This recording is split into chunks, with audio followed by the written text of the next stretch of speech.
How do I log into Grok? Allison, Oh, we're sorry. live. Hello, everybody, and welcome Sorry. to Honey Badger Radio. My name is Brian. I'm here with Allison, and this is Maintaining Frame number 178. How can we force our message on the vulnerable? A government case study. Yeah. Sorry, Allison. You just started talking as I switched scenes. So, My apologies. So essentially what this is a couple days ago, actually I think it was yesterday. It might have been, it doesn't matter. I was as usual, discussing the sexual assault statistics that people don't want to talk about, which is, of course, male or female on male sexual assault. And this particular organization, the National Sexual Violence Resource Center, which sort of sounds like it's government based, but apparently, according to its disclaimer, the content on this website is provided for informational purposes only, while some of the materials and blah, blah, blah may be supported in part by federal grants. The views, findings, conclusions, and recommendations expressed are solely those of authors that do not necessarily yada, yada, yada. So I don't think this is actually a government organization, although it is sort of portraying itself using the acronyms that are associated with a lot of the criminal and general population surveys of these issues. So, I originally thought, because they kept getting cited by Grok, and I was like, well, is this a study? Like, is this because you have the National Intimate Partner and Sexual Violence Survey that's put on by the CDC, which is an actual study. And I was like, well, is this a study? And I find out, no, it's just a clearinghouse for data. But as I delved deeper into it, because I was actually having a conversation with Grok, and the conversation I was having was, how, if feminism says it's about equality but doesn't measure the men's side, how can it say it's about equality? Right. And I was having this conversation. I was getting Grok to estimate how much effort feminism puts into measuring the male side of the equation. Because if you're going to say that, X or Y or X is always greater, women's oppression is always greater than men's, then you sort of have to measure men's side. And you honestly, if you're going to be a genuine and set of organizations with integrity, you should probably measure both sides with equal amount of rigor and be very transparent about how you are determining, how you're weighting each men's issues versus a woman's issues, etc.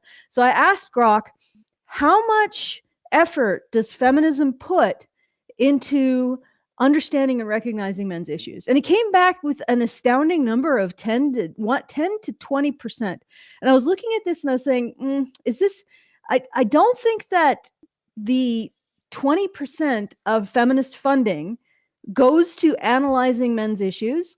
And I dug deeper in with Grok, and I found out that it had lumped in initiatives for men to take responsibility for violence against women as a men's issue. And I pointed out, please don't lump in initiatives to get men to take responsibility for being perpetrators with initiatives that help men when they're victims of domestic violence and sexual assault, etc. And then it went back through and it gave me like 5%. And I'm like looking at this and I'm like, what is this 5%? And I drilled down more into this and I found this set of, I guess, procedures or expectations. It's called the SADDY, which is the SADI. Do you have the? There's a little bit of information on the Working with Male Survivors of Sexual Violence page, and we can go through that.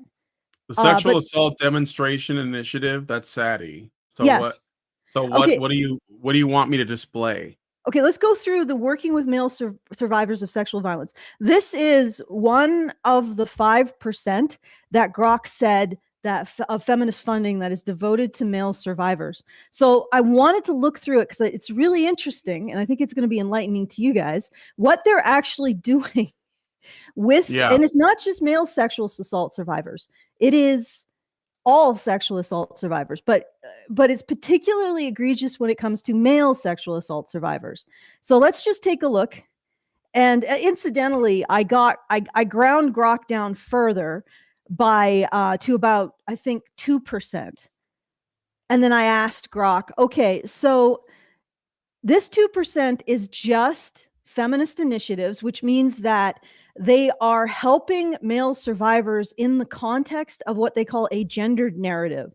So, in other words, the priority isn't helping men with these problems. The priority is making sure that these problems are seen within a gendered context. So we all know what the gendered context is. Men have to take unique responsibility for sexual violence and domestic assault because feminists theorize or conjecture or allege that men use these things to uphold patriarchy. It's going to be extremely difficult to hold on to that ideological framework if we recognize that women are equally likely to be sexually violent and engage in domestic violence. Because, how can patriarchy maintain its grip over women if women are engaging in the very actions that give patriarchy its grip towards men? So anyway, this is their framework, and I got Grok down to about 2%, which was, as we all know, bullshit. But, at least I can point out that spending 2% to measure one side, when you're trying to declare that the other side is greater, is dishonest. And then I finally got Grok to admit that feminism is a cult. Okay. Very okay. So what do you want? Again. All right. So what are we looking at? What am I doing? Just reading this? Yeah, sure. Let's see what they have to say about male survivors of sexual violence. The National Sexual Violence Resource Center. Okay, so working with male survivors of sexual violence. The tools in this project will help you understand how male socialization, so the way men are socialized, impacts the stigma and reaction to sexual violence. They will help you consider how to reach and engage men who need healing from sexual violence. They will help you map out potential partnerships in your service area. Finally, they will give you guidance on creating sexual assault services that meet the needs of male survivors. Okay, that's what they say in their first paragraph. Sure. But let's go in and just keep going down, because these are their various initiatives. Let's keep going down, because then we get into the meat the of the SADI matter. thing. Yeah. And also, for the record, I looked it up, and the National Sexual Violence Resource Center is not a government entity. It's a nonprofit organization, but it's a division of another organization called Respect Together that was founded in the year 2000 with initial funding from the Centers for Disease Control and Prevention under the Violence Against Women Act. So the Violence Against Women Act is kind of like at the bottom layer of this. So you could say that if it turns out that this is going to be just about women, I think it kind of comes like that's like the wellspring, right, of this. So just telling you guys like where the connections are at, right? So once again, that's the National Sexual Violence Resource Center is a nonprofit that got founded in 2000 with initial funding from the Centers for Disease Control and Prevention under the Violence Against Women Act. And it was part of a thing called Respect Together. All right. Respect one way. Yeah, respect one way, right? Respect together. So essentially what this is well, you know what? Let's just let it speak for itself. Continue, Brian. So, lessons from the Sexual Assault Demonstration Initiative on Male Survivors. Programs that participated in the Sexual Assault Demonstration Initiative, SADDY, assessed how effective they were at serving various groups of survivors, including men and boys. When programs ranked groups in terms of how well staff thought they were serving them, men and boys regularly ranked at the bottom of all groups.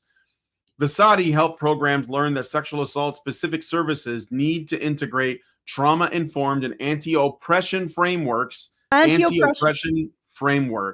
okay, that address the unique and multifaceted needs of many different survivors, including male survivors who had not been reached previously by their services, and to prioritize skills such as active listening, empathy, building rapport, empowerment, and collaboration.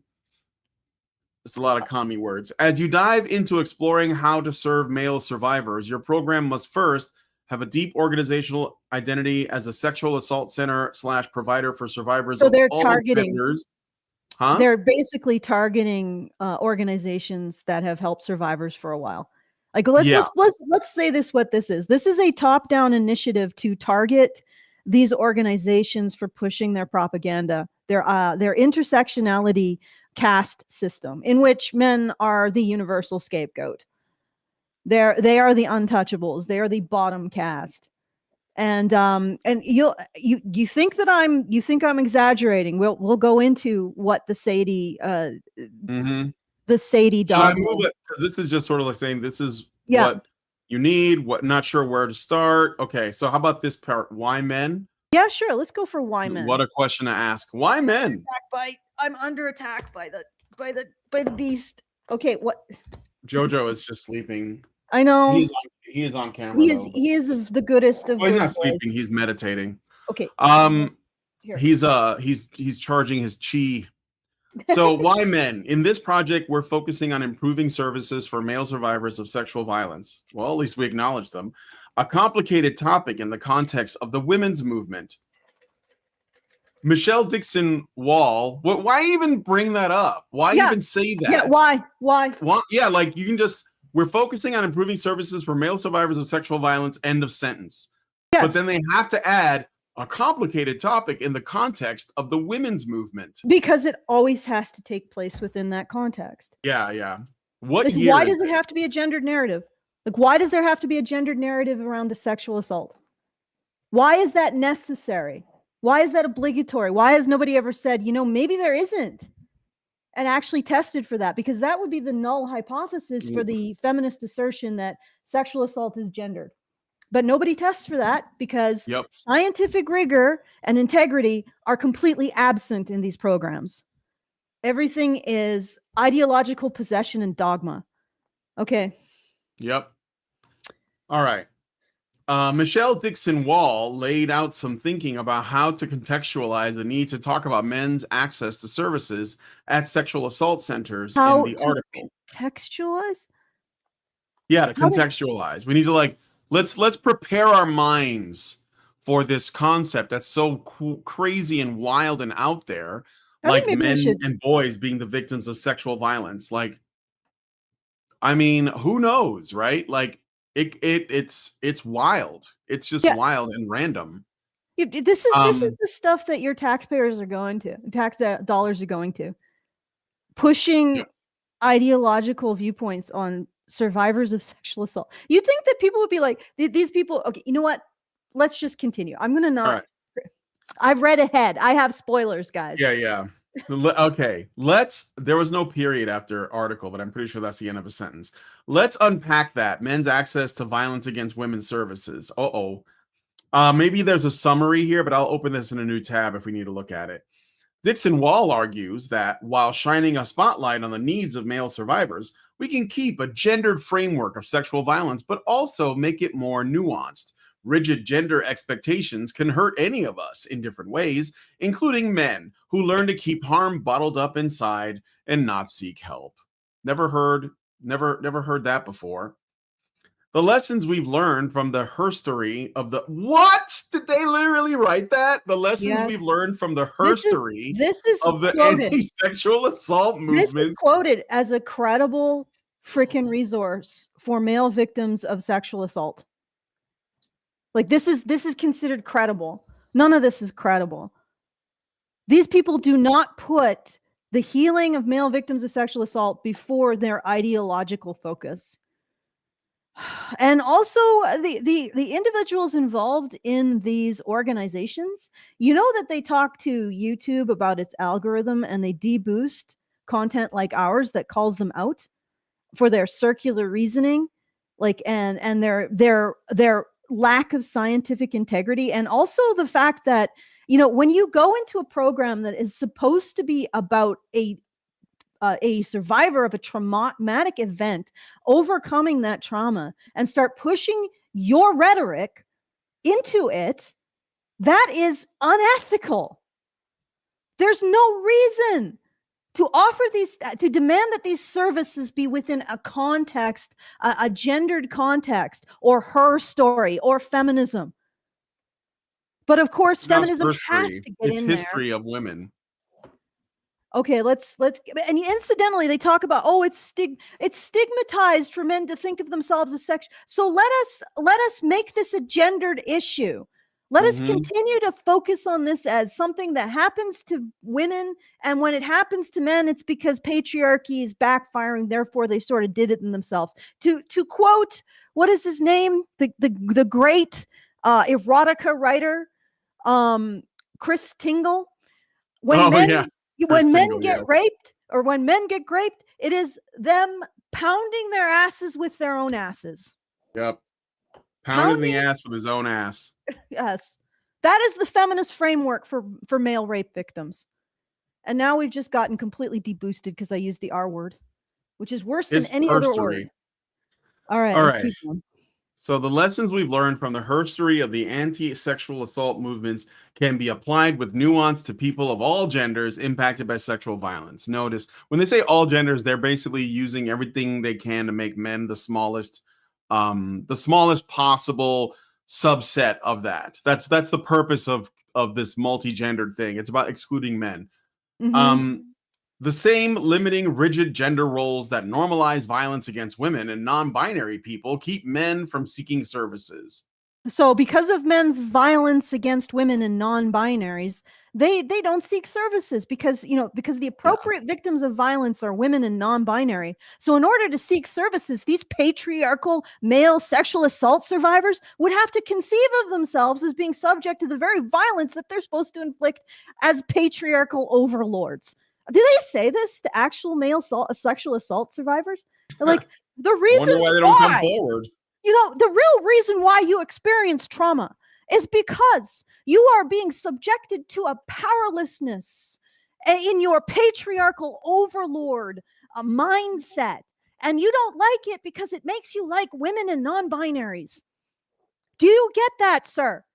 You think that you are traumatized by your forced sexual incident, but what you're really traumatized by is the fact that you've had a window into the experience of women and non-binaries. Do they say that to these guys? Like, is that why? Okay, yeah, I'm going to stop getting irate.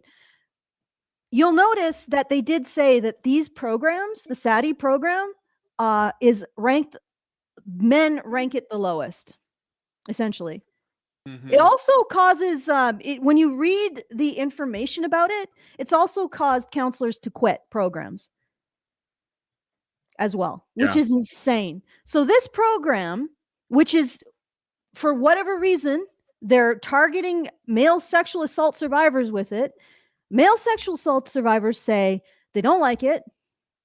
And counselors who apparently work with male sexual assault survivors, or just assault survivors in general, have quit because of this program. And and again, this is top down. This is feminist organizations at the very top telling people who are trying to work with vulnerable individuals dealing with trauma what they need to say and do in order to push feminism. If you are not sick to your stomach by this, you're not a human being. Well, I shouldn't say that. You would just be completely indifferent, fine, whatever. But this is sickening. This is a sickening abuse of vulnerable people who come to an organization to try to get help, and instead they get propaganda shoved up every orifice. And a re-traumatizing freaking... Everywhere feminism goes, it makes everything worse when it comes to survivors of these issues. Okay, let's keep going. Yep. I could just all go right. on forever. Okay. So let's see. I just want to make sure I know where I left off. Men can play an important role in interrupting sexual harassment. What? Okay. Let me start let's start over. We know that sexual violence impacts people of all genders and backgrounds. There are men who commit acts of sexual violence. Men can play an important role in interrupting sexual harassment and inappropriate behaviors. And in addition to these important truths, it is also vital that we recognize that men experience sexual violence and need healing. From other men, mostly. That's what they can recognize. Yeah, like Joe Rogan, right? That's the only rape that he acknowledges is when it's like prison rape. And of course that cancels it out too. It's like, well, it's other men, so who cares? Two wrongs equals a who cares.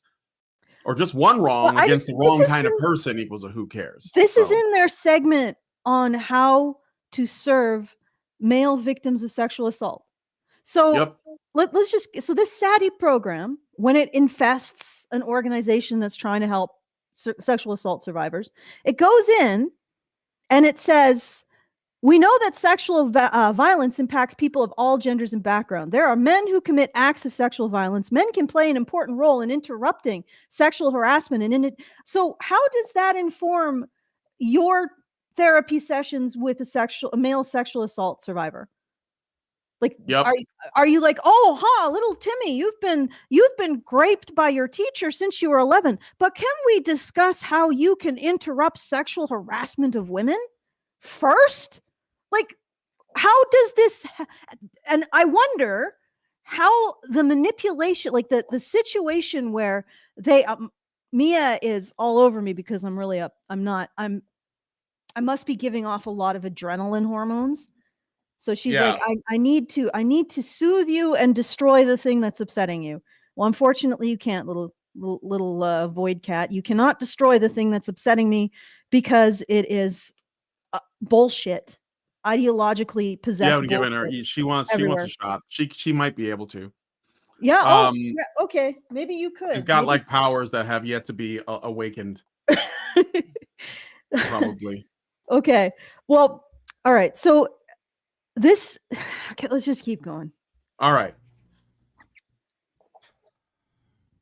Men can play an important role in interrupting sexual harassment and inappropriate behaviors. And in addition to these important truths, it's also vital that we recognize that men experience sexual violence and need healing. In this project, we bring a gendered analysis of the impact of sexual violence to the understanding that male survivors have not been served well. We invite you to recognize the complicated identity of male survivor. Complicated, guys. It's complicated, guys. It's complicated because you can't just call it what it is. No. It's inconsistent. That's a little too dangerous for our brand. So it's inconsistent with feminist theorizing on these issues, so it's complicated. And we can't. It needs nuance. We got to add a bunch of nuance, which is basically believing two contradictory things at once. One, that men are as victims of sexual assault, they are underserved by society and they are subject to greater amounts of stigma, which is what all the findings show, right? Men are under report. They are not believed when they tell, even as children, if they are sexually assaulted by women. Services alienate them. And obviously the the National Sexual Violence and Resource Center doesn't think that male sexual assault survivors are alienated enough. So it's promoting this new initiative to essentially deal with sexual assault survivors within the context of feminist ideology, which feminist ideology is incompatible with recognizing the full extent of male sexual assault by women or the full extent of domestic violence by women. It's incompatible. And they have a huge invested motive in denying it and trying to recontextualize things. So essentially what they're saying is there are a bunch of foxes debating how chickens who want to remain alive are incompatible with the fox agenda. So how do we square this circle? Slink. Well, something's got to give, and it ain't feminism. How is it that this shit can just continue and people aren't up in arms over it? Well, most people aren't aware of it. Until they have to deal with it. Yes. Until they have to deal with it. And then they are like, well, men just commit suicide because they're weaker than women. And yet what happens to male sexual assault survivors that go to these resources? And they're like, okay, let's talk about how you are sexually violent against women. I mean, not you in particular, because you were raped by a woman, but men in general need to take responsibility. Like, this is what men get, is it? This is what men get. It's sick. Okay, let's keep going. All right. We invite you to recognize the complicated identity of the male survivor, which is impacted by various additional identities and experiences that male survivors hold. We are also anchored in the primacy of trauma-informed care. Every survivor has experienced trauma, and as advocates, we need to know and understand that. How trauma manifests for survivors varies. What survivors are seeking is healing. And as a community-based organization, your job is to provide opportunities for survivors to heal. Oh, very In nice. 28, what? How very generous. We need to remember Yeah. that men are the victims here, as we teach them that they're actually the aggressors. All right. In 2018, NSVRC convened a roundtable to inform the development and direction of resource content on serving male survivors of sexual assault at rape crisis centers. The 18 participants in the roundtable included representation from sexual assault centers, sexual assault coalitions, national technical assistance providers, and survivors. The needs and priorities from this roundtable are reflected in the resources developed and shared in this project. Should I Okay, wait, go go through back up this? to who was at the round table. This is who was at the round table? 18 people, guys. Yeah. Yeah, 18 participants. Okay. Yeah, 18 participants. Yeah. Okay. All right. Let's keep going. All right. So this is like the resources, and it's basically like some links. Some of them are not in English. So essentially, what they've done is they've taken these resources, which are meant to be used by people who talk to and help male survivors of sexual assault, and they have reframed it all in the ideological context of feminism, which is that men use sexual assault as a tool to keep women in control, right? And how do you actually help male victims of sexual assault by women in particular in a framework in which you see men as using sexual assault to keep women under control? That's the question we have before the court. So let's see what they've got. And incidentally, we're going to be covering a bunch of organizations that have been influenced by this. I suggest you avoid them. Yeah. Okay. So the resources, we have assessing our capacities assessing our capacity for serving male survivors of sexual violence assessment tool. Sexual assault advocates and rape crisis centers can use this self-assessment tool to reflect on your current work serving men who have had unwanted sexual experiences. The tool offers reflection questions related to individual and organizational capacity to serve male survivors. Should I like open that link? No, no. Okay. I mean, this is a rabbit hole. I'm sure we could find lots of ideologically motivated hatred and thuggish crap that now male sexual assault survivors need to navigate. Let's look at how often are men sexually harassed or assaulted. Infographic. In this infographic, we provide statistics on the prevalence of sexual violence for men. All right, so I'm sharing that.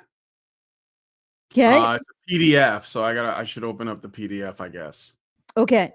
All right, it's just like one thing. It says, how often are men sexually harassed or assaulted? 43% of men reported experiencing some form of sexual harassment and or assault in their lifetime. Many men do not identify or describe these experiences as rape or sexual violence, and some do not identify as a victim or survivor, while others do. Some men may describe their experiences as unwanted or abusive. The terms men use to describe these experiences may change over time. This is so far fairly reasonable, although lifetime prevalence of sex, that is a dishonest. Lifetime prevalence of sexual violence undercounts male victims substantially, because men are verified through longitudinal studies. They undercount sexual abuse when they're children by like a factor of 4 relative to women. So this is an undercount.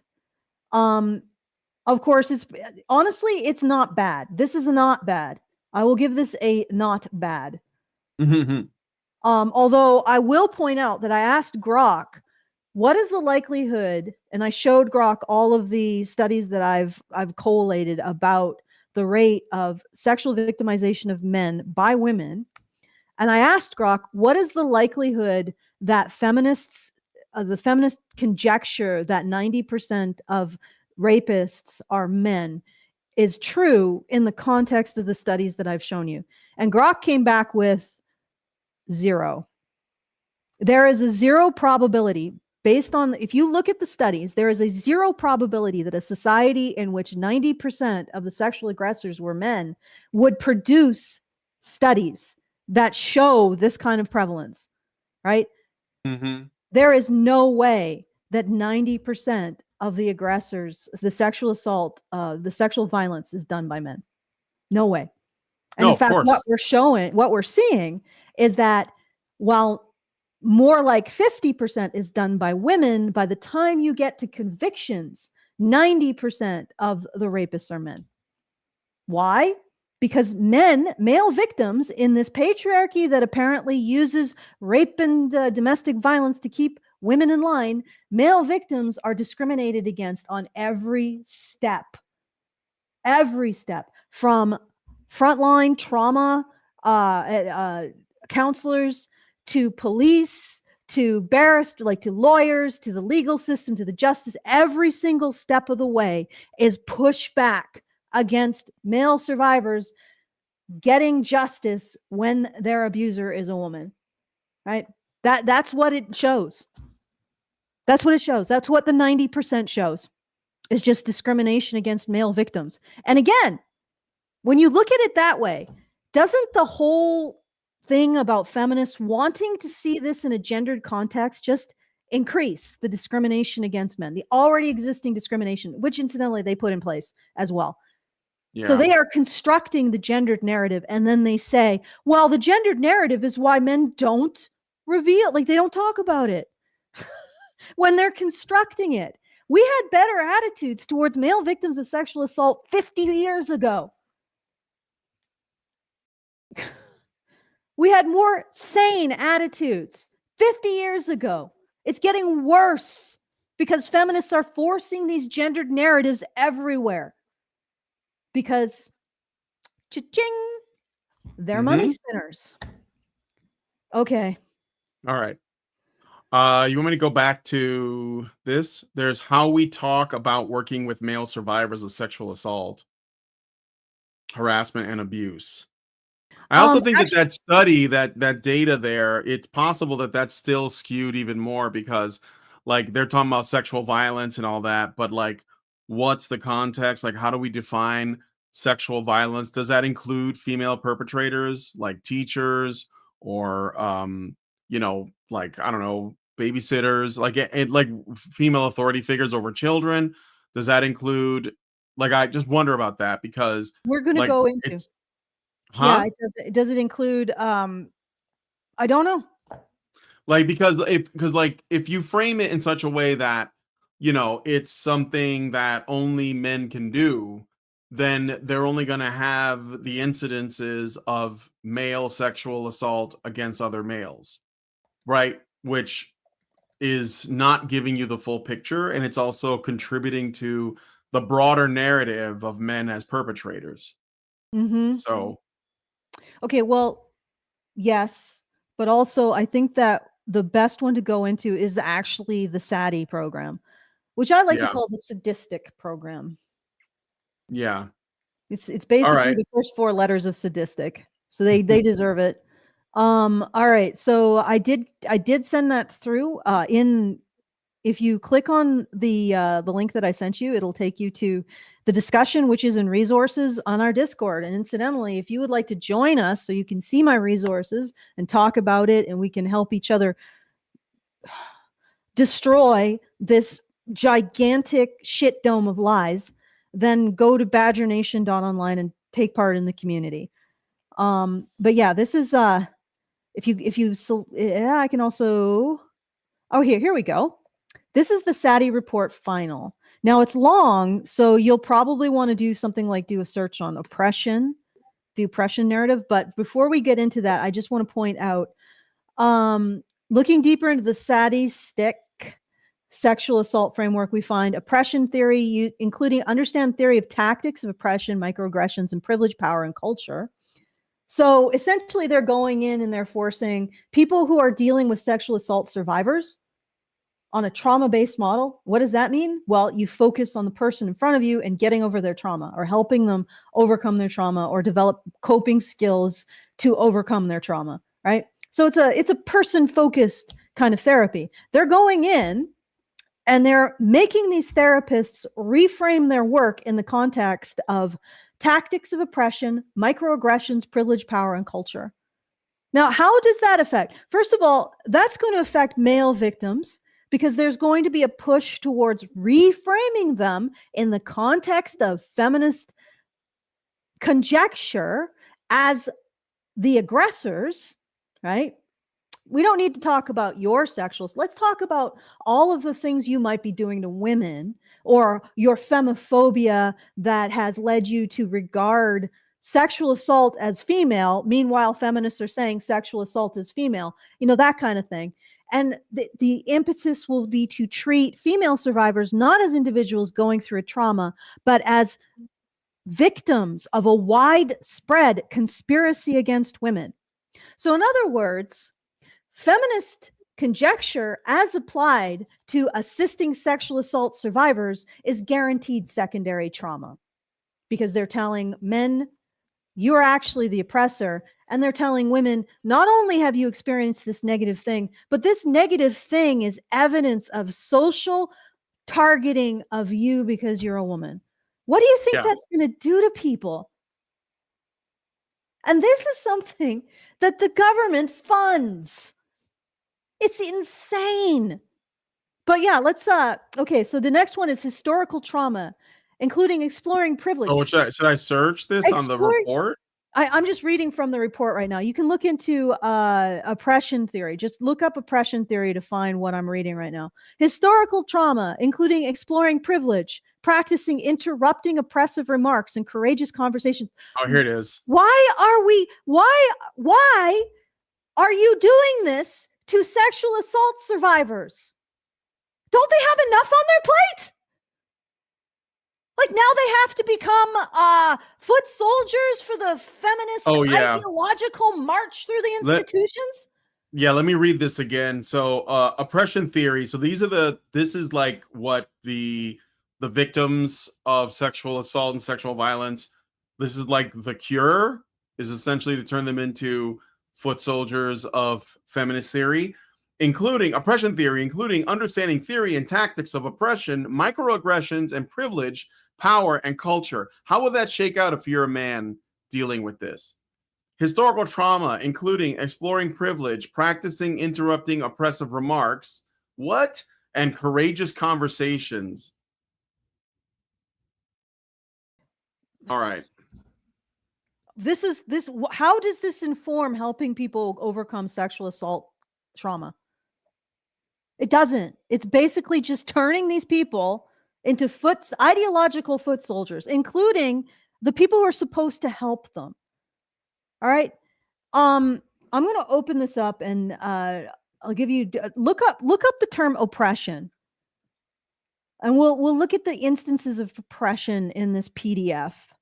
That'll probably be fruitful, because that's what I did, just to understand what the hell they were up to. Right. So first we have anti-racism / oppression stance. Facilitators of the change included openness to learning, openness to change, stability of leadership, empowering leadership, support for staff to mitigate secondary and organizational trauma, and incorporating anti-racism oppression work. By the way, whenever you see sentences that say doing the work in this context, it's commie gobbledygook. Okay, 3, anti-racism oppression approach to serving survivors, which means some survivors get more help than others. That's usually what that means. Racial and ethnic demographics. Yes, male victims of sexual assault that are Black, it has nothing to do with them being men. And it has everything to do with them being Black, because being a man is the least important thing all of a sudden. Yeah, I just want to get in there. It says working with serving male survivors. So these top-down organizations are telling people who have been serving male survivors in the trauma-based model how to serve male survivors. Do you know why? Because they are trying to pretend Like they know how to serve male survivors, which they don't. They only know how to re-traumatize male survivors by recasting them as oppressors. So, but what they do, and this is tools like tools for radical, Alinsky, right? This is All Alinsky-esque Linsky's rules for radicals. these are Linsky-esque tactics. What they're doing is they're accusing these organizations of not serving male survivors properly, right? Because then they can slip in how to basically serve them even worse. To slip in this framework. Oh, you're not serving male survivors properly, because male survivors need to be served within a nuanced feminist context.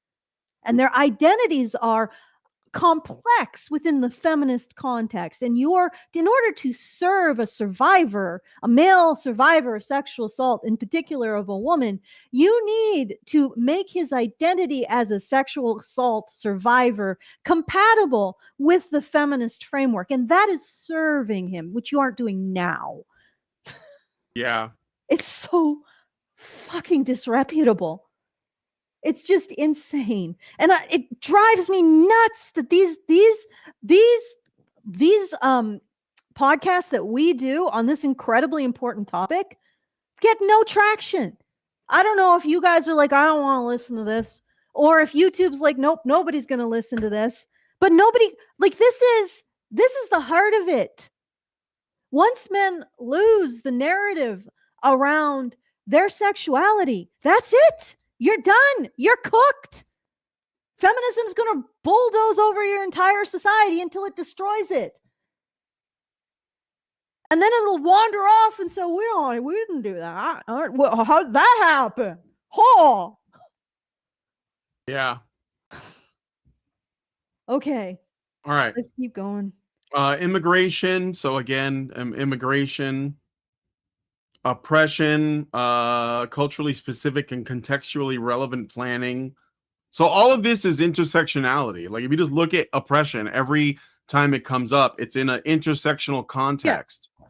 And the thing about intersectionality is that that basically always puts men at the bottom.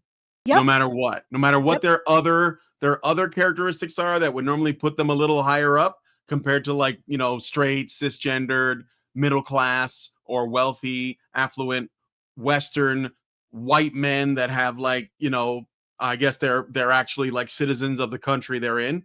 Those guys are at the very, very bottom, but men in general are the ones being denied this, and all the other identities or markers or characteristics are just used to make this appear as though it's trying to, like, correct some historical wrongs, but ultimately it doesn't serve anybody. It doesn't even serve the people who are supposedly higher up, because it's not framed in that way that it's meant to help them. So yeah, well, I mean, it's. Can you guys hit the like button for us? That'll be helpful. Yeah, hit the like button, please. Like, this stuff is really important. I know nobody likes talking about it. Absolutely nobody likes talking about it. I understand that, because, like, when I look at this stuff, I'm like, just like, what the fuck are you doing? And you're doing it to male victims of sexual assault, of all people, like the most marginalized people on the fucking planet, and you're doing this to them. Oh, take responsibility for how the system empowers you as a man and a male victim of sexual assault. Like, what the fuck are you doing? What are you doing?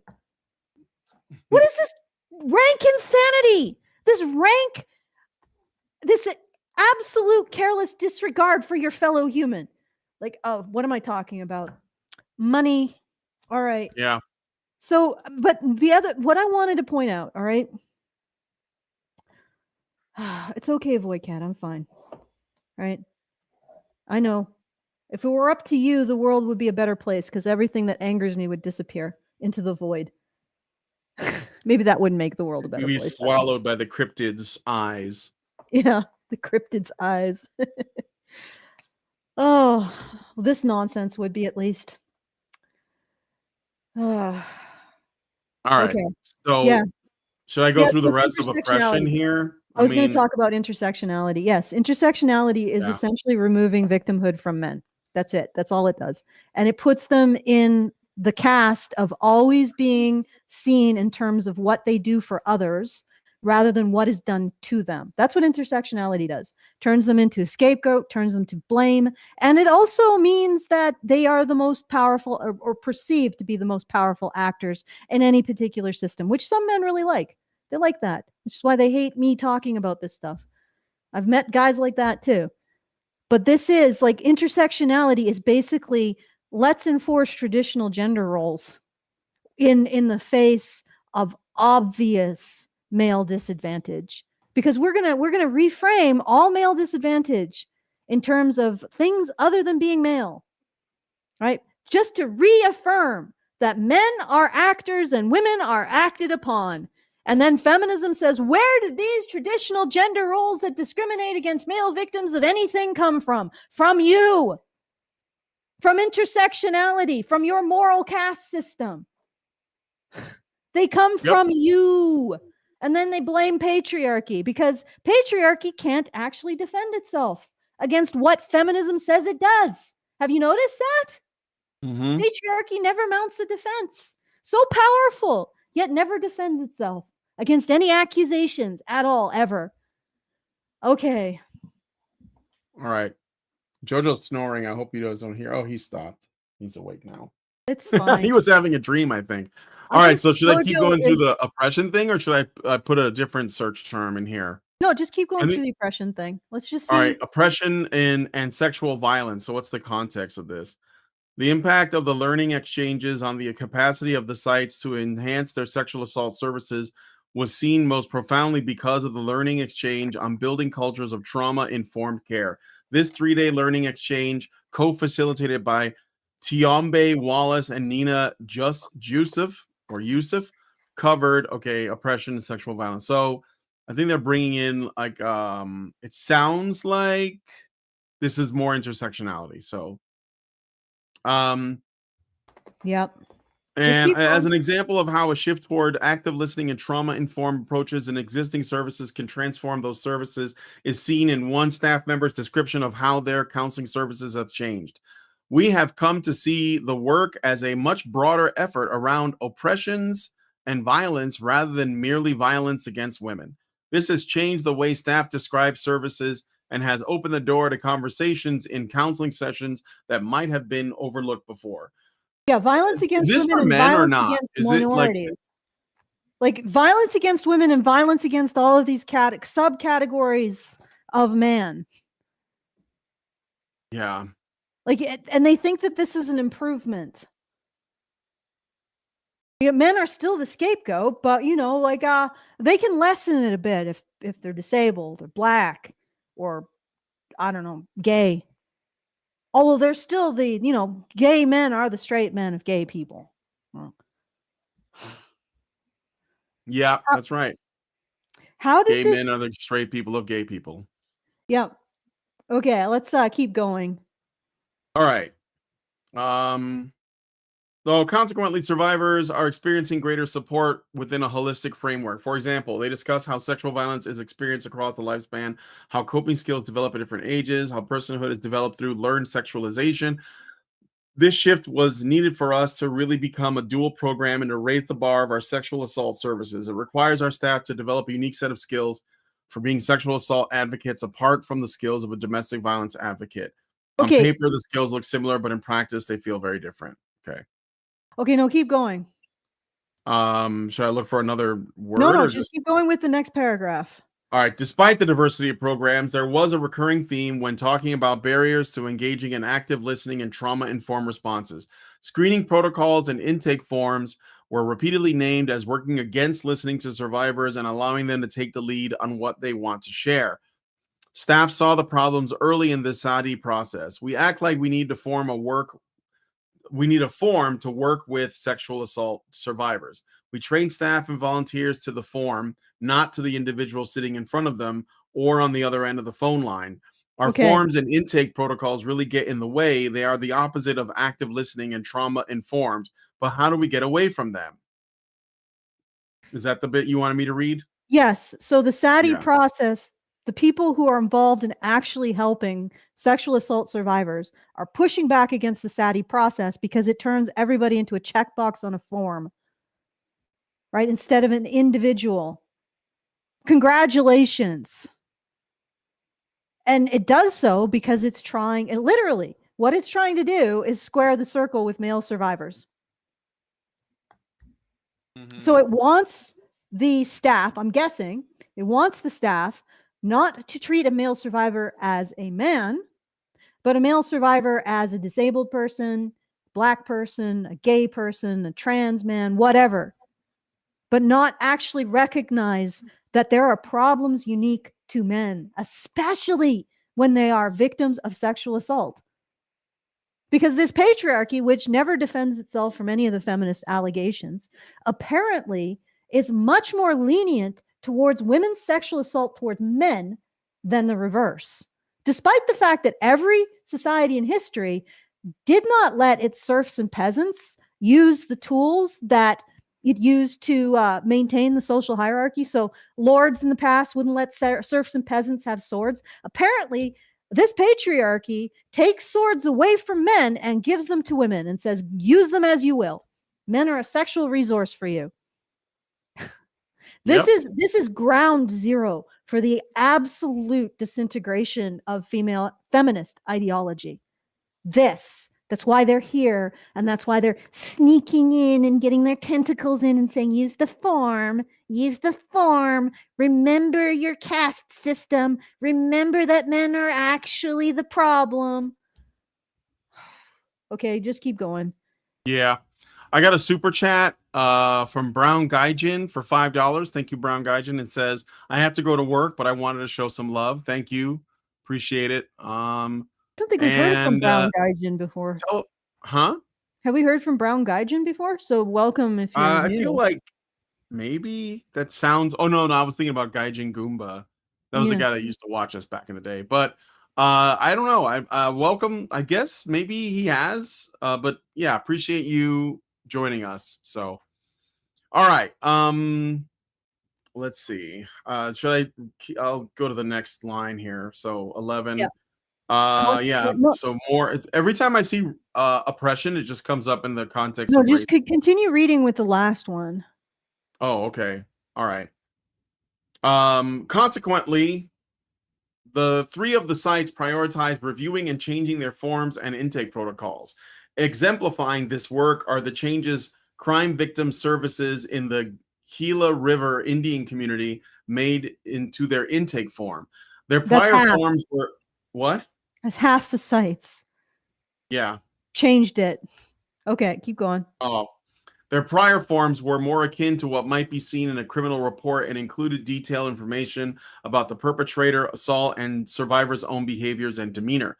Putting the needs of survivors first and thinking about what it was like for survivors answering those questions, staff at Crime Victim Services discarded those original forms and started from scratch. The goals were to better protect survivor confidentiality, emphasize building relationships with survivors, listening to their stories and affirming their experiences, eliminate implicit judgments and interpretations, reduce the amount... Wait, I was incorrect. So essentially these fact-based forms, they got half of them got rid of them to focus on something else. Well, they're not going to get very, very accurate statistics. Let's go to the next instance of oppression. Yeah, that's why they're affirming, right? Yeah. Okay. So this is effectiveness of specific services, referrals, crisis, legal counseling, ongoing well-being. Services were rated for the perceived effectiveness for serving specific groups of survivors. These ratings reflect a more nuanced view of services and notable increases in perceived effectiveness for all groups of survivors. Increases range from differences in ratings of 1.1 to 0.1. The groups for which staff saw their effectiveness increasing the most were for serving men and boys, transgender survivors, and gay/lesbian/bisexual survivors. Those increases may be attributed to... Wait, what? But there are transgender survivors that are men biologically, and there are gay and bisexual men as well. but they're like treating them as separate categories. See, that's like another way that I think they who established that these interventions benefited men? That's the question here. Yeah. You're just shrinking down that demographic though, because they end up falling into, that's what I'm saying, like with the intersectionality, right? Like if they broke it down, if they have a category for men and boys, and then they have a category for gays, and they have a category for bisexuals, and they have a category for transgender, then all of those other categories will necessarily include men. I mean, like the transgender, maybe biological men. So that makes the men category smaller. You see what I mean? Like if they made a category for, undocumented migrant men or black men or Latino men, then they could treat it as a separate category from the one that's just called men. I don't know if that's what they're doing, but that's like the sense I get. I think it's weird that they're talking about gay survivors separate from men and boys. These increases may be attributed to the training aspect of the SADI that emphasize understanding the specific needs of survivors and the ways that racism and oppression can impact survivors in different ways because of how trauma intersects with other identities and experiences. In addition to specific trainings on serving male, and here this is again, listen to this and think about it, okay? In addition to specific trainings on serving male, LGBTQ, Native American, and teen survivors, the needs of different survivors and anti-racism / oppression perspectives were a component of most training, whereas prior to the SADDY staff at these programs tended to approach serving the survivors or all survivors the same way. By the end of the SADDY, they understood that different needs survivors may have and were more prepared to respond to those needs. So they literally added these other intersectional identities because they didn't like the fact that everybody was treated the same at first. At an individual trauma-based level. Yeah. And also this is the oppression narrative. So what's being added is men are oppressors, everybody else is oppressed. That's what's being added. Okay, so the services were also rated for the perceived effectiveness for serving specific groups of survivors. The question is, like, what does this specifically, how does this specifically inform the intervention with male survivors? Because without any information, the only thing that this adds is making male survivors into oppressors in their narrative. Okay, and if they're not doing that, then why are they saying, well, we're teaching this narrative, but we're just not doing it for male survivors because on some level we know that's morally reprehensible? Like what are they actually doing? So when they say these ratings reflect a more nuanced view of services, perceived effectiveness for all groups of survivors, increases range from differences in ratings of 1.1 to 0.1. That is minuscule. The groups for which staff saw their effectiveness increasing most was for serving men and boys, transgender survivors, and gay, lesbian, bisexual survivors. All right, so staff thought they were more effective. And if you actually look at the stats, effectiveness of specific services, like the only one that actually increased was counseling. And and it increased marginally. Supposedly. And how much of the effect of that increase is these people realizing that they have to say, oh yeah, it increased.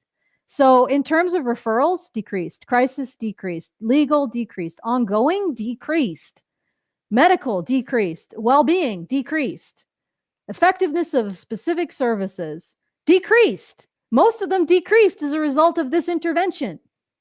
What a surprise. Except for counseling. Why?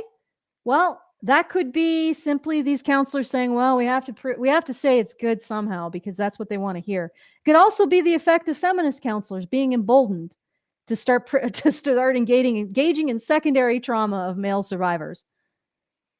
Ugh, this is gross. Yeah. Yeah. All right. So effectiveness of services to specific groups. Says that boys and men, according to the counselors, I believe this is according to the counselors, boys and men were more served. The groups of which staff saw their effectiveness increasing. So the staff are saying, oh yeah, we're better at serving boys and men. Because you're telling them what now? What is it you're telling them? Oppressors, they need to check their privilege, and according to help this them framework, heal. that's what you're telling them. Yeah. So the staff are saying we're serving them better now by doing. They basically beat their. Yeah, it's like they're basically saying that they're more useful to them. Yes, I guess.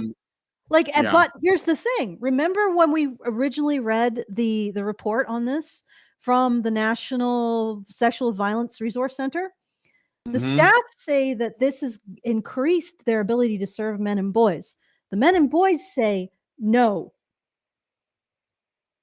There's a disconnect there. So if we go with what the men and boys saying, which I don't even know why they ask, because the men and boys are their scapegoat group. What are they? They don't genuinely care what they think, especially since they've declared this a success because the staff are saying, oh yeah, we serve them better.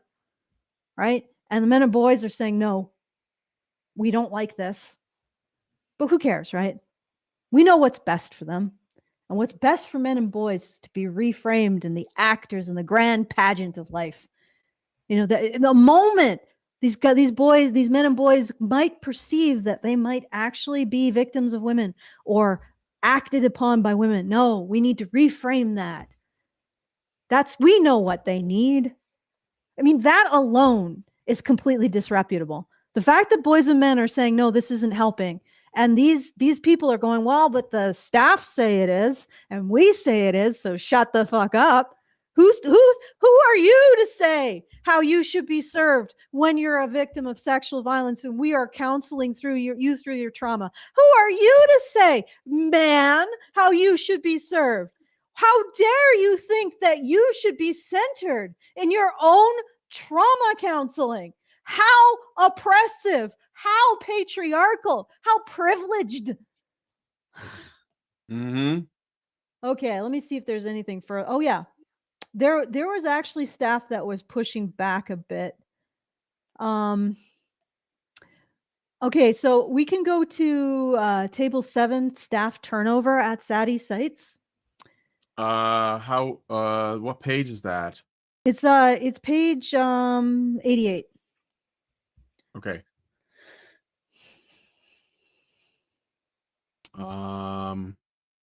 88?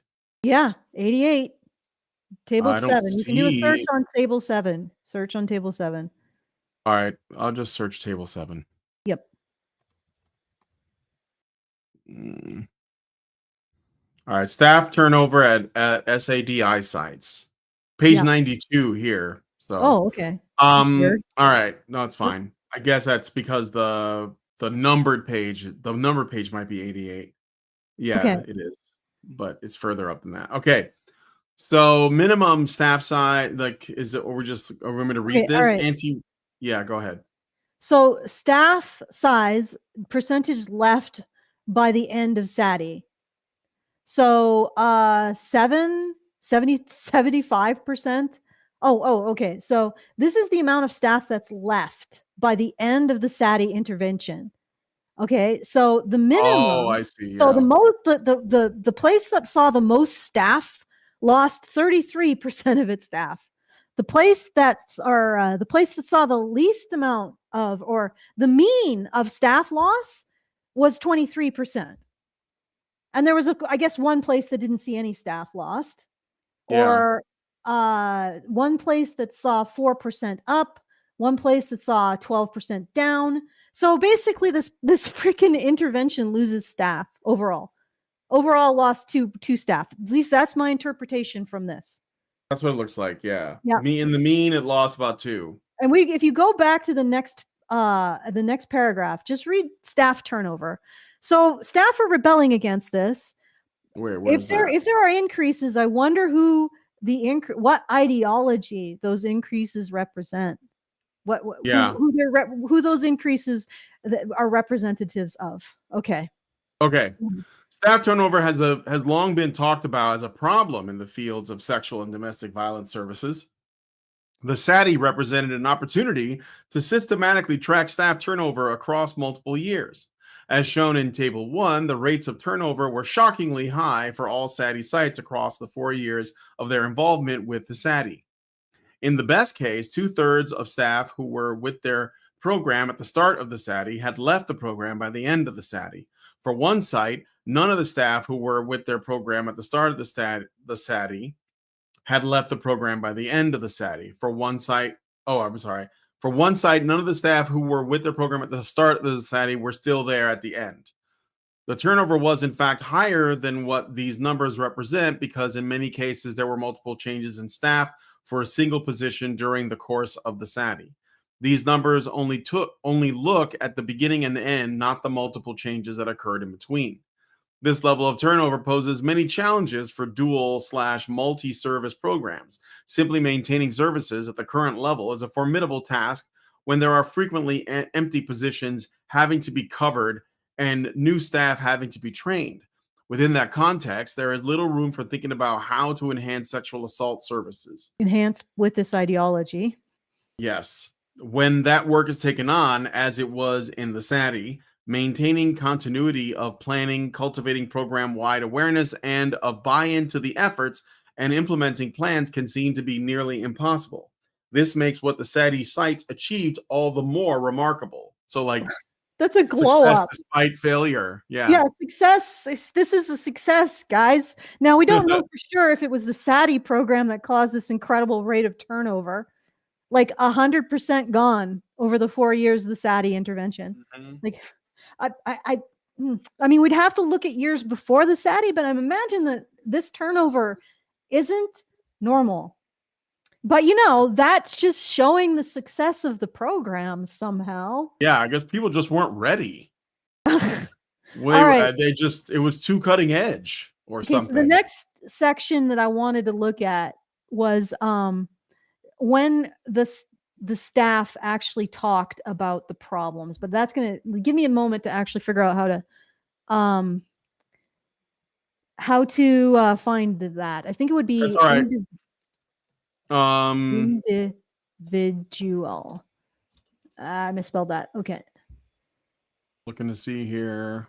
All right, what am I looking up? I could search it. What's the term? Individual? I'm trying to find okay, so here we go. I think it is if you go up through it's the 49th incident of individual, but you probably want to go up through the incidences rather than down so you can find it. Oh, actually, let me just give you the number. It is 89 labeled and 93 in the all right, that makes sense. 93. Okay, so all right. Okay, so there was openness demonstrated at all sites. It was like literally right here. 93. Yeah. Actually, let's just continue with the anti-racism oppression stance. All right. Let's just continue with those paragraphs. So we're going to discover how they made these people's lives worse. Yeah. Anti-racism/oppression stance. A basic tenet of the SADDY was that effective sexual assault services cannot happen if there is not an understanding and direct response to racism and oppression. So we can't help you until we acknowledge the elephant in the room that we made up called oppression and systemic systems and institutions and all of that. Yeah, until we apply our structural systemic systems. Until our moral cast. You would think that if somebody presents with a traumatic experience, sexual assault, that the focus would be on helping them live a full life and overcome their trauma. No, the focus should be on teaching them feminist moral caste system and where they stand within it. Oh, God. All right. To the extent that programs do not endorse and enact an anti-racism/oppression approach, they will be limited in their capacity to serve survivors from marginalized groups. Not men. Among the SADDY sites, most of them ascribe to an anti-racism/oppression language from the beginning of the SADDY. However, their understanding of what that means varied greatly. Even more, staff capacity and willingness to allow themselves and their work to be shaped by that understanding range from active engagement to passive or active resistance. All right, let me have, like a moral center, and they're like, this doesn't seem right. Yeah, okay. Their capacity to serve survivors from marginalized groups. Let's just go through the marginalization of male victims of sexual assault. When they're children, they are less likely as adults, if they are sexually abused, verified as children, they are 4 times less likely to reveal this to anyone as adults. It takes longer for them to operationalize their experiences of abuse, right? Surveys actively discriminate against them. Some surveys don't even capture the extent of male sexual abuse because we are, as a society, are just in the process of starting to recognize it as a criminal problem.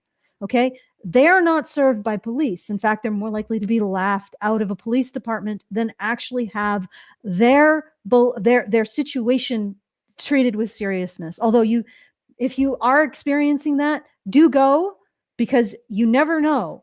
In the future, the woman who raped you might attempt to get child support. This could probably help your case. So please do get police reports for these incidences. And police generally are getting better about this. At least the police are, right? So they experience discrimination on a society-wide level because there's no narratives around, especially male victims of female sexual assaulters. They don't have equivalent services because of feminist initiatives that are trying to keep rape and sexual assault female only or female mostly, right? When these organizations try to intervene, they intervene to turn these men and boys into ciphers for their ideology. So they're not seeing them as centering them. They're seeing them as a tool to an end, centering their trauma and centering the recovery of their trauma. They see them as a tool to an end. Every step, men are more marginalized. Men and boys are more marginalized as sexual assault survivors. They're more marginalized in even being able to recognize it because of the narratives around sexual assault that are perpetrated not by patriarchy, but by feminism itself and by women, by the way. Don't blame it on men, right? They are discriminated against in terms of services. They aren't believed when they talk about it, right? They don't really have services, at least services that aren't free of ideological possession, right? That want to reframe them as the problem. Okay. They are discriminated against in survey instruments that don't properly capture the sexual assault of men and boys, or they euphemistically frame it as something other than rape when it is rape, right? Or they prioritize using female surveyors, which guarantees an undercount of male victims, or they do something which is what the Intimate Partner Sexual Violence Survey did recently.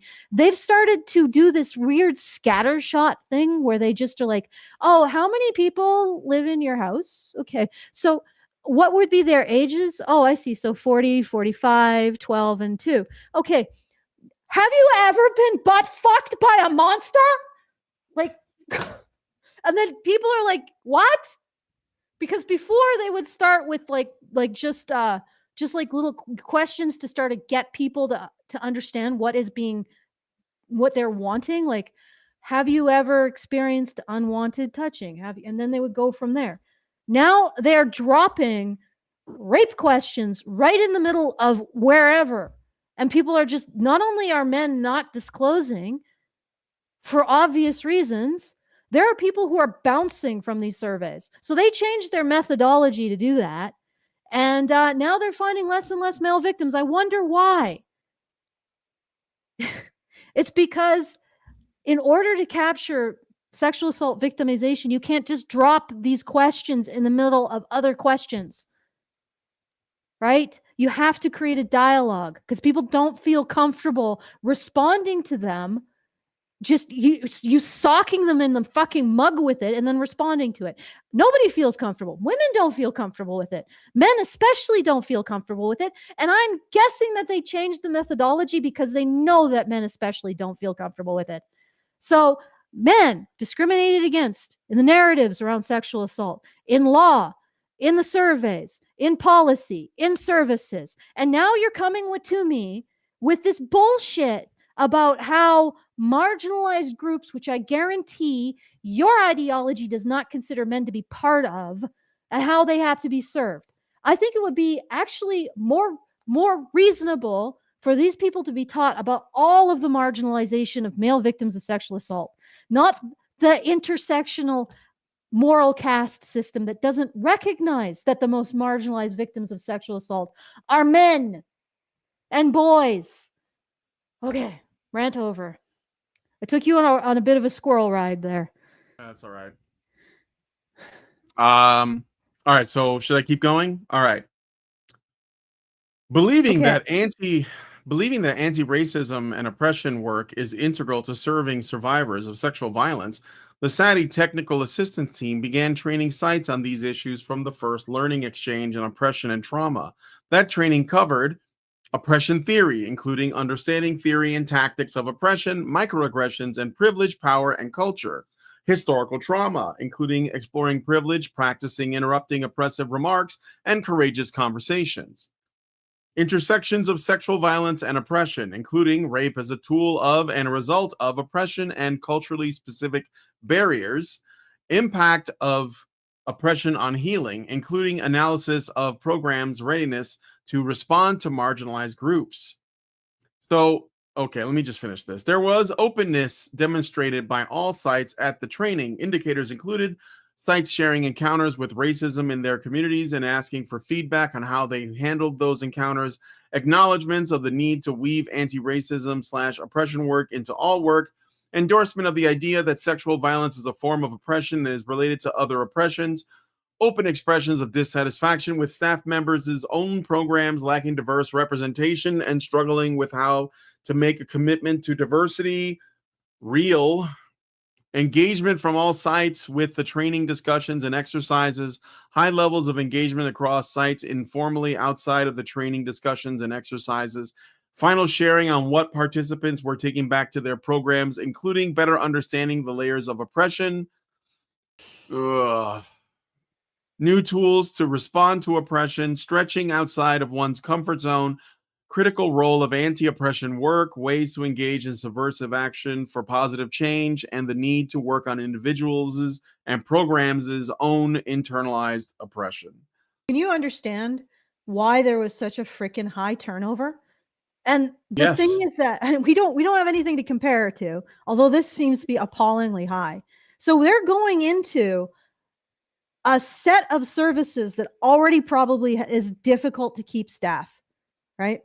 And they're making everything freaking worse. Yeah, because they're not actually taught. The agenda, it seems to me, has nothing to do with helping victims of sexual assault and rape. No, it It has doesn't. nothing to do with it. It's a vehicle to push this shit. That's it. That's what it is. They're gonna take these people who are traumatized. They're not gonna help them, and they're gonna turn them into activists for their cause. That's it. That's what that's what this is.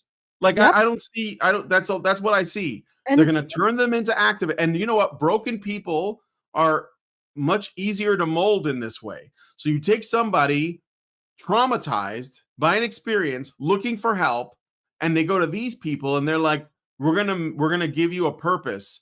But they're not gonna help them. In fact, if they're boys and men, they're gonna be worse off because they're gonna be the subject of, learning that they're the problem, while also finding that their only way to repent is to join their cult. Yeah. I mean, that's Well, they've just gone through an experience that sort of strips away their human value, and now they're going to say, "Well, little Timmy, you know how you can get that back?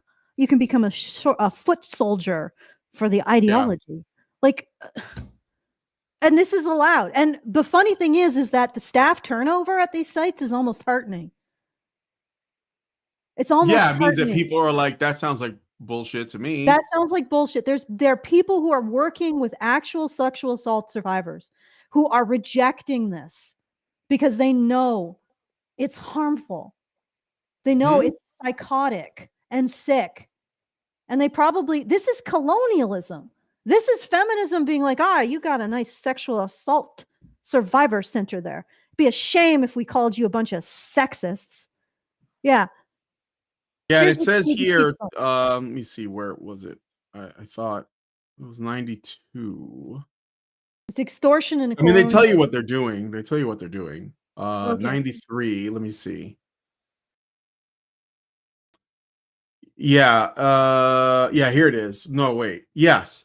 So this bit right here, so you know that they are open about what they're doing. Final sharing on what participants were taking back to their programs, including better understanding the layers of oppression, new tools to respond to oppression, stretching outside of one's comfort zone, critical role of anti-oppression work, ways to engage in subversive action for positive change, and the need to work on individuals and programs' own internalized oppression. So they are openly telling us that they What are they're doing. showing that they are This is a engaging in struggle session. subversive action to This is positive change. Yeah. this is a struggle session which they are inflicting on victims of sexual assault. Okay. Yep. At no point do these people ever sit back and say, "Are we the baddies?" Like that trauma, okay, services for victims of sexual assault is not where you push your ideology. Right? That is not appropriate. And the fact that you are pushing your ideology and you are centering your ideology over an individual framework of trauma healing, you are the baddies. You are the baddies. Yes. Okay, I want you to go, let's see where it's, go to, keep going. Just keep reading after that last one, because it's going to start talking about the effectiveness of this program, which, you know, it might actually be heartening to read about. No, don't go any further. Go back to where you were. From here.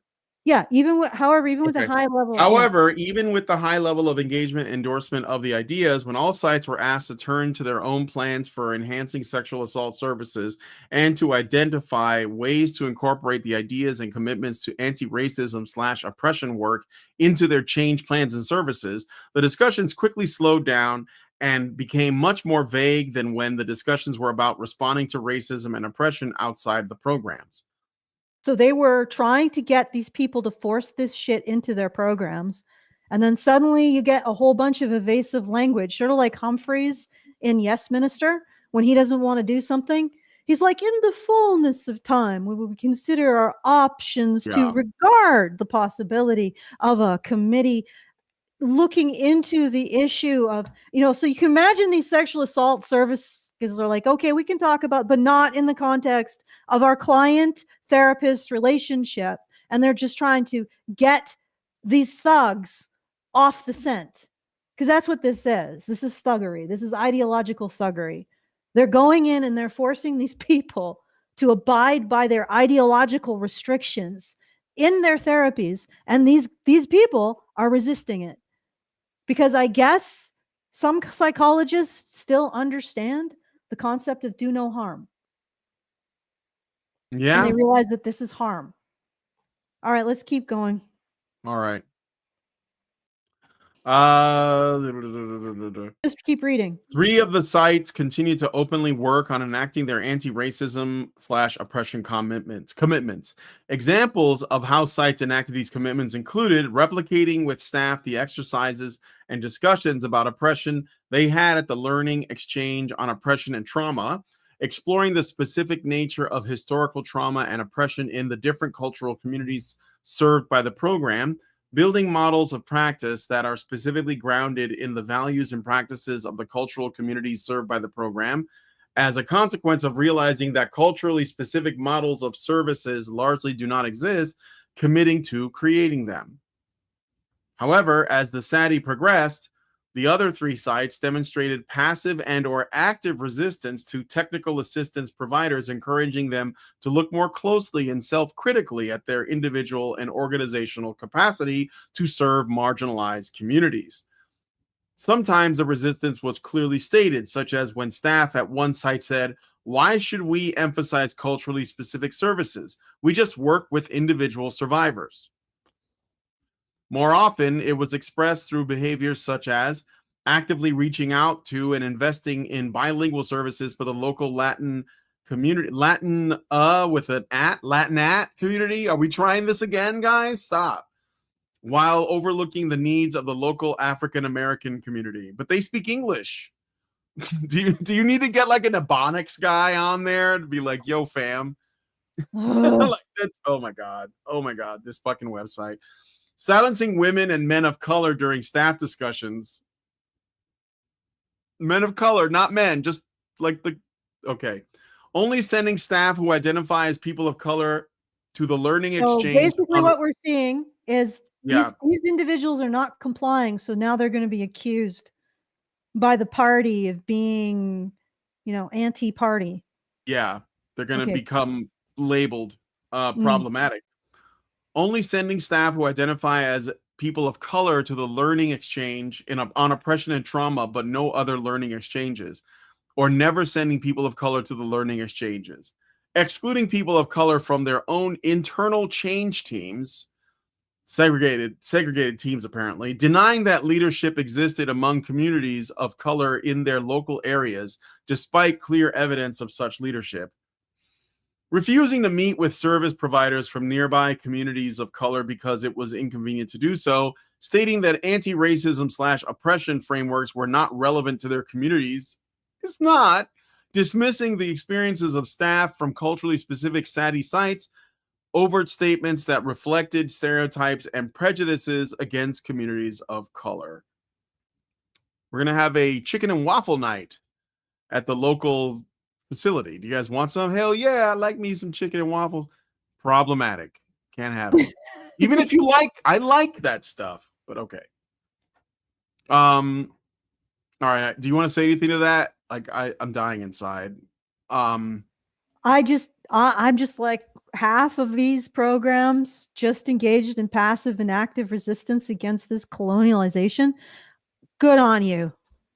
Good on you. I wonder if those were the ones that didn't experience as much of a staff turnover, right? Because the thing is that they said that 3 sites experienced a huge amount of staff turnover, and 3 sites didn't. I wonder if the 3 sites that told them to go pound sand were the ones that didn't experience as much staff turnover. And again, these are colonialists shaking down. This is the mob shaking down sexual assault survivor organizations.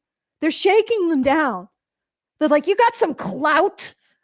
Deliver it, or we'll call you a bunch of problematic organizations. You'll lose some federal funding. Give us that clout. Yeah. Make sure those raped people, they learn what's really important, which is to push the party line, push the feminist line. And then these sexual assault counselors are like, this is about centering the individual who has experienced trauma, not your ideology. Please, FUCK off. Yeah. At least we have that, guys. There are still some human beings out there. But this is like being pushed by the National Sexual Violence Resource Center. This is federally funded to a degree. And this is basically feminist ideological colonialism. It came out of the Violence Against Women Act. Like that's like it came from that, and the SADDY, the Center for Disease Control and Prevention, I think it was. So like not that it came out of that. So it just sort of like makes sense. Yeah. So that's what I wanted to talk about. I mean, unbelievable, huh? And this is what Grok considered to be monstrous. Feminists caring about men as victims. No, not really. And again, right? Huge staff turnover for whatever reason during this program. 3 sites where the staff was actively resistant against this program, and men and boys said they didn't like it. They had the lowest rates among men and boys. But this program is like 3/5 of the section on helping men and boys. Mm-hmm. Helping men and boys to realize that they're the problem. Am I right? Oh, good Lord. Okay.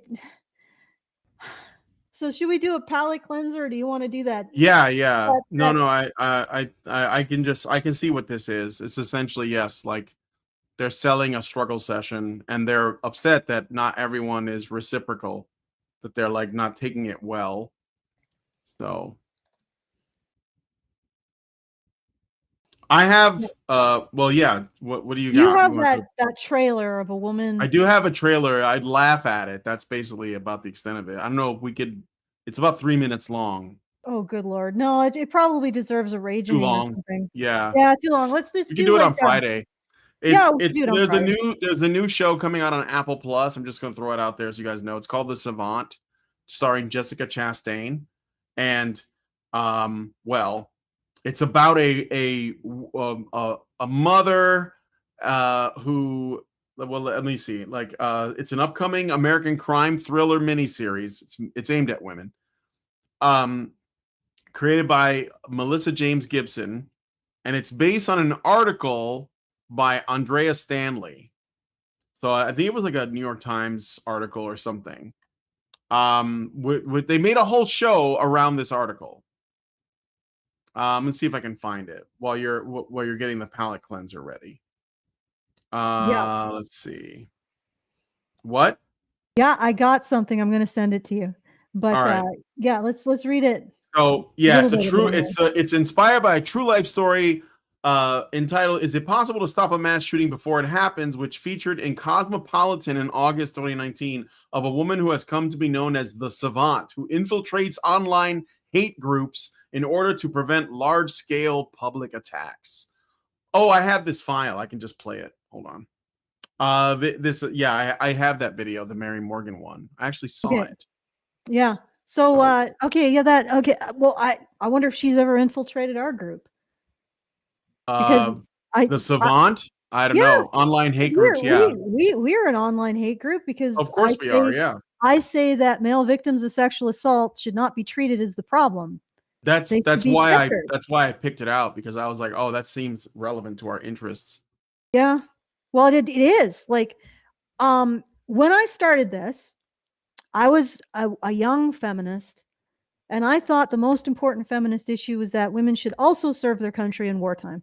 And then I was abused, and like I realized I am the only feminist who gives a crap about that. And also I was concerned about male victims of sexual assault and female victims of women as well, right? The ones who are most marginalized.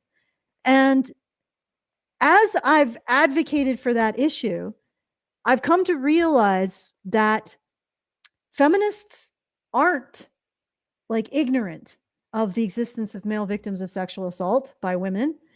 They are deliberately suppressing it. And they are deliberately suppressing it because it is inconsistent with their ideology that men use sexual assault to uphold patriarchy. Now, how could they do that if they were equal victims of women's sexual assault? Doesn't make sense. Doesn't work. So they gotta push it down, ostracize it, move out, make sexual assault be seen as a female or more majority female thing. And men are really just victims of violence against women when it happens to them, like they did in the UK. And gradually over the last 20 years, I've realized that this isn't a position taken out of ignorance. It's a position taken out of deliberate malice. And it's a deliberate malice. Like malice isn't just hatred. It's also neglect, right? It's knowing that there's a negative outcome and not caring because you want to pursue some other interest like money, right? So this is malicious, a malicious omission, omission. Sorry. My wires got crossed there for a second. This is a malignant omission because it challenges feminist ideology. Feminist ideology makes money, generates clout, and they don't want to address these issues. And they've basically set feminist ideology against recognizing the full scope of sexual abuse of men by women. They've set it against. They basically made defeating feminism a prerequisite towards recognizing the extent of male victimization by women. They've done that. Mm-hmm. They've set their ideology against male victims of women.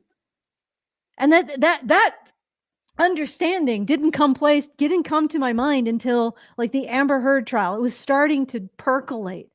And then this year, I just realized it. Everything slotted in my mind. Everything that I've seen over the last 20 years. There is no world in which feminist advocacy exists and male victims of female rapists are fully acknowledged. Fully acknowledged. It just doesn't happen. Okay. Yeah. That's hate speech. All right, let's watch this. All right, let's check this out. This is Mary Morgan. She's on a show called Pop Culture Crisis. It's basically like a part of Tim Pool's network. So they work for there's a lot of overlap. But she talks specifically about pop culture things. All right, so let's listen. This is this is a good one. The women of Book Talk have permanently damaged their brains. They held yet another Book Talk event in real life that ended in disaster, called Sinners and Stardust, where your darkest dreams become reality. Okay, this was their dark romance ball. Yeah, nice. Totally normal stuff. Yeah, no safe words. Yes, very normal.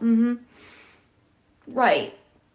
Yeah, this is about books. Here is just one of the male actors they hired to choke attendees and point weapons at them. Get your bag, king. It's like, who's gonna tell them that the stripper doesn't actually like you? Yup, and we're supposed to believe this is just for women who really love reading books. Absolutely nothing weird about it, except for those allegations. Apparently one of the few men there was SA'd by multiple women, made to describe against his will how he would hypothetically kidnap a woman in real life, like men do in the dark romance books. At least one woman tried to stalk him by sneaking an AirTag on him. Is anyone surprised? You just have to see the organizers of the event, aka this is a little bit off-settled.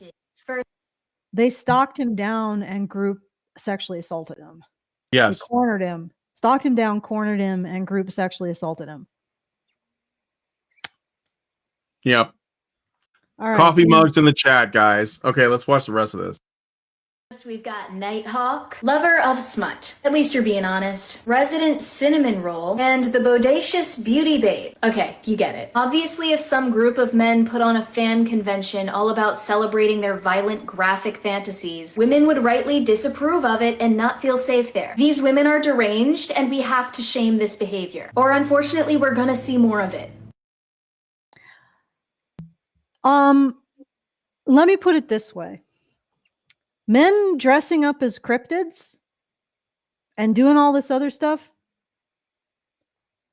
that's not the deranged behavior. Okay, let's be honest. I mean, it is what it is. It's like cosplay, right? The deranged behavior is the sexual assault. And it happens at romance conventions. Like, this is a persistent problem with the romance community. Okay? It happens at normal vanilla romance conventions. So it's not the dark aspects of this, although, you know, it is not great. It is the sexual assault. I just want to point that out because I think we get into this kind of, oh, it's about the dark romance or whatever else, when it's really should be focused on the fact that these women have violent sexual entitlement to men's sexuality, and that exists across the entire spectrum of romance. So it's not just this that has the problem, is what I'm getting at. Well, again, you know, the one of the main issues is that female romance novels is porn for women, and no one acts like it is. So that's why only porn for men, which is the visual stuff, that's what gets a lot of attention, a lot of, like, you know, pearl clutching and that kind of thing. But like romance novels for women, which is basically porn for them, no one bats an eye. They don't really care. You can get it at Walmart, you can get it at the drugstore, you know, you can go to like a CVS and you can get those books there. Yeah. And I think that's the main thing is that we don't think of it the same at all, even though it is. So, Well, I mean, it has the same effect. What? we don't think of any of this. Okay, sorry. It has the No. same effect. It actually probably has a worse effect on women from the little research that I've seen, because it encourages incredibly destructive attitudes towards your partners and expectations that tend to degrade relationships. Like if you're going to expect your partner to mind read, it's going to be a problem in your relationship. And then also it encourages like some really dark behavior among women. But like I said, this is a problem with the entire romance genre, which now has consumed freaking everything in the fiction genre, like historical, science fiction, fantasy, everything has been consumed into romance, has been consumed into women's porn. And you're right. It does need more constraints because we don't splash men's porn everywhere. We expect them to put it in a brown paper bag. We don't expose children to it. We try not to. And yet women's porn is just everywhere. It's ubiquitous now. It's in Barnes and Nobles on like giant shelves with celebration of monster fucking, right? Yeah. Okay. It's fine. You have these fantasies, fine. You want an outlet, fine. Take responsibility for the fact that that should be contained and outside of polite society. And also take responsibility for your violent sexual entitlement as women. You remember we just went through that whole thing about how feminists are like, how do we help male victims of sexual assault, especially by women? But while maintaining a framework that sexual assault is gendered, that attitude that sexual assault is something men do that women do not do, or just don't do in the same way, or it's not as important, right? That attitude leads to stuff like this. It empowers stuff like this, where men are being sexually assaulted. It empowers the romance community to continue to not address its persistent problems of sexually assaulting its male talent, because feminists say that rape is gendered. So what they're doing can't be rape, right? Because they're goalies. What they're doing can't be sexually assault because they're goyles, right? Mm-hmm. So feminism is constructing a rape culture and forcing it on sexual assault services. But at least half of those sexual assault services pushed back, and at least half of those sexual assault services almost completely lost their staff. So Yeah. at least somebody's not appreciating it. Although honestly, if it continues at this rate, this sadistic program that's being pushed by the National Sexual Violence Ideological Center is going to basically destroy every sexual assault resource in the country. Like they'll either dissolve because everybody will quit, or they will actively push back and then be called sexist and be forced to dissolve. So nobody's going to have sexual assault resources. Guys, thank you, feminism. You're such a peach. You're making the world better. Of course. And women will continue to rape and sexually assault men at romance conventions because that's not something women do. Feminism told us that. Rape is gendered. Oh, good grief. Okay. All right. Should we wrap it up? Yeah, I don't think we can do Gotta 3 go pick up minutes of Lindsay a freaking, like, yeah, we have like, what, 15 minutes to do the 3 minutes of that? I think we're gonna have to do it No. We can do that later. I already got rid of it anyway. I talked a lot. Did you have anything to add? No, it's fine. I'll just say this. Your privates are now named after the last TV show or movie you watched. So what is their name? Oh, God. The last thing you saw is what your privates are now named. Well, No Man's Zone. No, really? No Man's Land? No Man's Zone. No Man's Zone. It's the No Man's Zone is the last. Okay. TV series that's sort of poking fun at a feminist utopia. Yeah. Although the latest episode had like a bunch of patriarchs except it was just hilariously ridiculous. And the patriarchs were actually appropriating the things that had happened to the group of men that was living outside of all of this. The patriarchs were like former men who were called seed keepers, who were the ones who were basically responsible for inseminating all the women. But it was a completely sexless society. And anyway, they got loose, and then they established the most ridiculous patriarchy, where they had these like gigantic fly swatters, and they would use that to like menace the women, but they would never actually hit them. And then they would make them peel potatoes for like half an hour at a time. They'd be like, for punishment, you get 3 shifts in peeling potatoes, which is like an hour and a half of peeling potatoes. So it was just the most ludicrous thing. And it is pretty funny.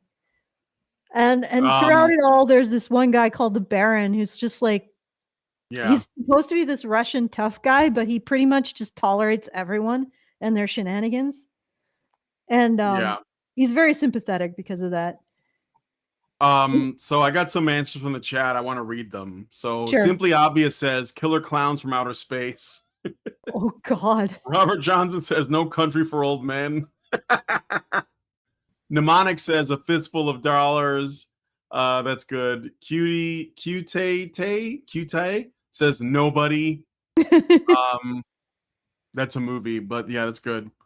All right, cool. Well, last thing I watched was Jason and the Argonauts, so seems appropriate. Jason and the Argonaut. The Argonaut. Anyway, so yeah, I guess we'll end it there. Yeah, well, let me just poke the voles. It's just taking a while. Yep. Come on, you. God damn. Let me just refresh this. Maybe it'll speed it up. Leave page, yes. Just to make sure that we've got all our super chows in order. Cool. It's just going to take a moment here. Oh, you did a really, like, I thought the Monday interview with This Is Shaw was really great. Oh, thank you. Yeah, I mean, I'll probably have him on again because there's like other stuff I wanted to talk about with him. Oh yeah, there's a lot of stuff that you could talk about. I also sent him an article to look at too, and yeah, so we'll see. Right now, I'm just thinking about getting to what. Well, we got. Oh, okay, all right. So we got. So big thank you to Yulkley who put in $500 to the meetup. Thank you. He's actually going to be at the meetup too, so I'm looking forward to meeting him. Cool. Yes. All right. Yes. We're gonna have about double that we did last year. Sweet. Cool. Yeah. So it's growing a little bit. Place for us all to sit to chill at. Yeah, this place to chill at, to do some presentations. I'm going to do I'm hoping that my aim is that the presentations will be a bit more informal than they were. Yeah. Maybe we can do like a behind the scenes stream, like Badger stream. Like we could stream at the event and then have people in the audience like ask us questions like we're doing now, except with Hannah and Mike. And I don't know if Karen, I don't know what's happening with Karen. She's got personal stuff that she's dealing with. Man, she's been whacked with personal stuff in the last 2 months. So, but yeah, anyway, it's a thought, but, and then we'll have pizza, we'll have like breakfast boxes, and they have like a water park there too. So slides, if you guys like that kind of thing. But yeah, Yulkley is coming. So thank you for that $500, Yulkley. I'll give you an idea of where we're at for the total. For the next deadline, or like for the next segment, for the next goal. There we go. I got it out eventually. For the next goal, it is $1,450 to go. And that's to help pay off Brian's travel and Hannah's travel and Mike's travel. And then after that, we'll be looking into doing some audio-visual upgrades. So if you would like to help out with that, it's feedthebadger.com/events. And consider coming if you're in Calgary, but you have to RSVP at badger@feedthebadger.com. It's all on at feedthebadger.com/events. I want to start building up the momentum again because it'd be nice to actually go to a full convention. I got booted out of Calgary in 2015. I got booted out of the entirety of the US in like 2019 when we put on the ICMI 2019. So I couldn't even actually go to that convention. So maybe 3 times the charm. In a few years, we'll be able to put on a convention in Calgary and I'll actually be able to attend the full thing. That would be awesome. So if you want to put some funds towards building up the momentum for that, feedthebadger.com/events. And again, thank you to Yilklee and everybody else who's helped us out. And I'll do one last poke of the voles to make sure there's nobody in the background trying to send us a super chow. Did you want to add anything to that, Brian? Nope. Okay. Nope. I got to go pick up Lindsay, so I'm trying to get through this. All right. Okay. We're done. If after the show you want to send us a message, feedthebadger.com/justthetip, and I'll hand it back to you, Brian.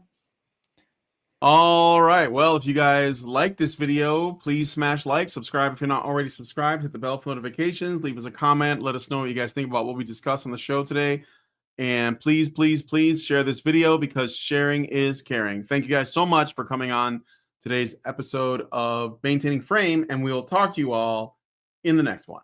Men's rights activists are machines, dude. Okay? They are literal machines. They are talking point machines. They are impossible to fucking deal with, especially if you have like a couple dudes who have good memory on top of that too. Holy shit, you're fucked.